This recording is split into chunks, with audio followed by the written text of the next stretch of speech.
Hey there guys, I feel like I'm asking for trouble when I choose to make a video about music because people are really particular about the music they like, but I like talking about music, so I'm back to do a Bring Me the Horizon album review. So Bring Me the Horizon is one of my favorite bands, has been for a long time, and I also think Bring Me the Horizon is one of the most interesting bands when it comes to their work, how different all of their albums are from each other.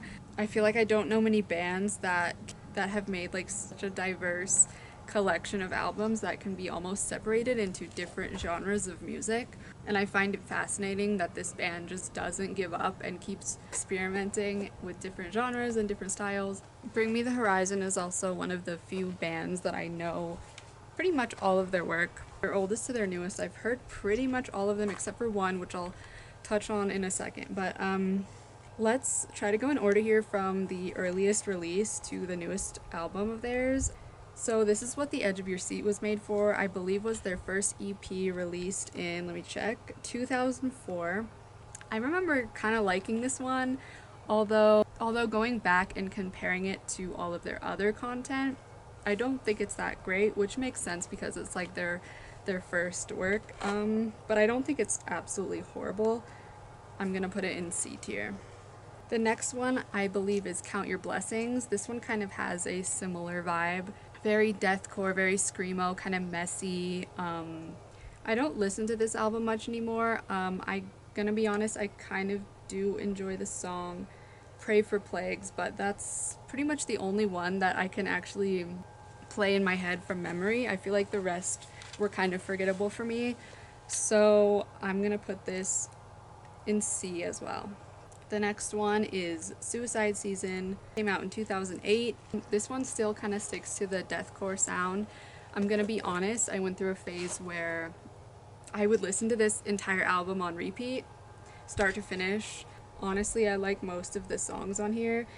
I haven't listened to this in a while, but I feel like I could still listen to like all of these songs.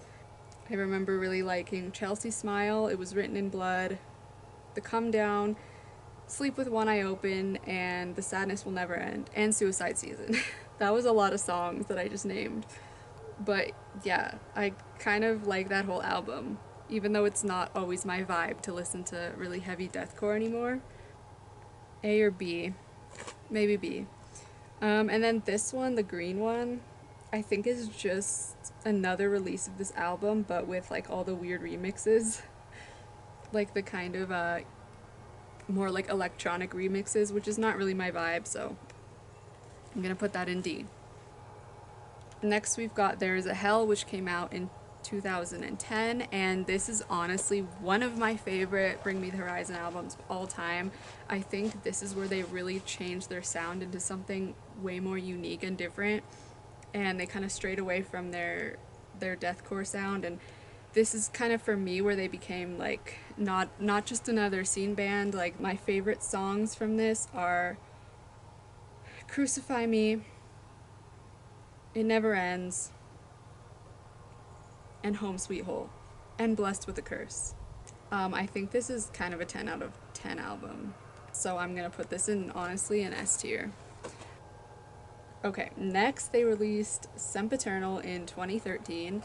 This album changed my life and is the best album ever made. In my opinion, I know every single one of these songs, like I know every word. I've heard it so many times that I wish I could like listen to it for the first time again, because I don't really listen to it anymore just because I've heard it so many times. But I think it's iconic. I think it's their best work, and I think it goes straight to S tier. My favorite songs from that one, I don't even know if I can pick because I love all of them so much. I definitely used to like Sleepwalking when I first heard this. That was probably my favorite. But Crooked Young and Hospital for Souls, I think, might be an Empire. And Can You Feel My Heart? Like all of them. Okay. They released That's the Spirit in 2015, and this album is an interesting one for me because when I first heard it, I was like, it's not really my vibe. I don't really like it. I respect it, but like it's too pop rock for me, not heavy enough, and I kind of didn't like it, but then I kind of found myself listening to it all the time. I would be like, oh yeah, I don't really like it, but I like this one song from it. Okay, I like 2 songs from it, maybe 3 songs, and then eventually I ended up loving the whole album, and honestly, I know all the songs and like all the words. So for me, this is A tier. It took me a while to get used to it, but it's a great album. I really like that one. Okay, this is their 2019 album, Amo. This might be a controversial opinion, but this is not my favorite album. There are a few songs I like on it, but I mean, I don't want to say too pop because I don't always hate pop music, but like some of these just weren't really my vibe. Honestly, I really like the song Wonderful Life. That one's a really good one. Other than that, I don't really listen to this album very often, so for me, that's a D. Okay, then we've got music to listen to, music to blank to, music to listen to. I don't know how to say this album title. In 2019, I'm gonna be honest, I haven't listened to this whole album because, I don't know, I feel like this was just more of an artistic, creative project to try something new. It's more just like different sounds and I don't know. I'm just gonna put it in D. Let me know if that's actually really good and I should listen to the whole thing. Finally, we've got Post-Human Survival Horror in 2020, and I actually absolutely love this album. There are so many bangers from this album. I've been listening to this a lot lately, actually. My favorites are Dear Diary, Parasite Eve, and Teardrops, and those 3 have been like on repeat all the time for me these days.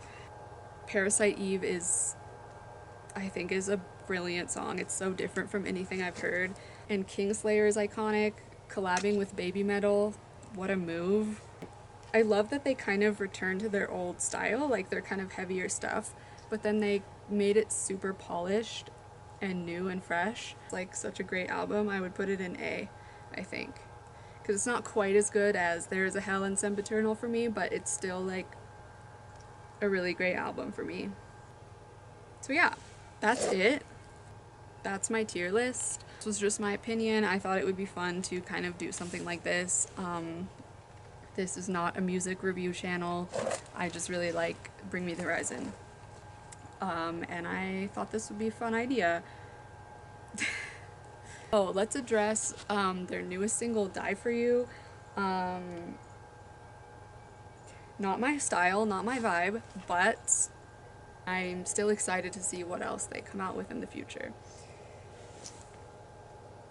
Okay, thanks for watching, everyone. I'm just like chilling on this rock. The sun's about to go down, so I'm gonna have to end this video real quick. Okay, see you guys next time. Peace.